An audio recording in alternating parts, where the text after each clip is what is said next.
ધનતેરસ નિમિત્તે દાંડિયા બજાર સ્થિત સારા ગણદેવીકર જ્વેલર્સ ખાતે લોકોએ સોના ચાંદીના દાગીના સહિતની ચીજવસ્તુઓની ખરીદી કરી હતી। ધનતેરસના પર્વ નિમિત્તે શહેરના દાંડિયા બજાર વિસ્તારમાં આવેલ સારા ગણદેવીકર જ્વેલર્સ પ્રાઇવેટ લિમિટેડ ખાતે સોના ચાંદીના દાગીનાની ખરીદી માટે આજે મોટી સંખ્યામાં લોકો ઉમટી આવ્યા હતા। 1927માં સ્થાપિત આ જ્વેલર્સ દુકાન વિશ્વાસ અને ગુણવત્તાનું નામ બની ચૂક્યું છે। આ વર્ષે સોનાના ભાવમાં વધારો થયો છે, જેને લઈને સોના ચાંદીના દાગીનાની ખરીદીમાં પણ અસર જોવા મળી છે। આજે ગ્રાહકો ધનતેરસની ખરીદી માટે સારા ગણદેવીકર જ્વેલર્સ ખાતે પધાર્યા હતા।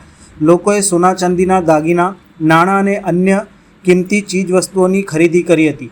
આ સંદર્ભે ઋષિકેશ ગણદેવીકર દ્વારા ગ્રાહકોને વિવિધ ચીજોની ઉપલબ્ધતા અને ખાસ ઓફર્સ અંગે તેમજ સોનાના ભાવ વધારાને લઈને આ વર્ષે તેની કેવી અસર રહી છે તે સંદર્ભે પણ વિગતવાર મીડિયા સમક્ષ માહિતી આપી હતી। આજે દિવાળી છે, કેવી ગ્રાહકી છે, સૌપ્રથમ શું આપવાનું મેસેજ?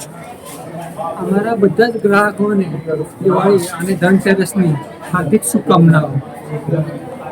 ધનતેરસ એટલે સોનું ખરીદવા માટે એક સારું મુહૂર્ત હોય છે। આપણે જ્યારે ધનતેરસ છે સોનું ખરીદી છે તો આપણા સોનાની વૃદ્ધિ થતી જ હોય છે। કોઈ જે સોનું ઘટતું નથી અને હમણાં ભાવ વધેલા છે તો પણ ગ્રાહકી સારી છે અને અમારા ગ્રાહકો એટલે અમારે એક ફેમિલી છે। કેવી ગ્રાહકી રહે છે, રિસ્પોન્સ કેવો રહ્યો છે ગ્રાહકી? ગયા વર્ષ કરતાં તો હમણાં 40 કે 50% જેવી ગ્રાહકી છે। તો પણ જેમને લગ્ન કરવા આવ્યા છે, ઇન્વેસ્ટમેન્ટ છે, તો લોકો ખરીદી કરે જ છે। આપનું નામ? ઋષિકેશ ગણદેવીકર।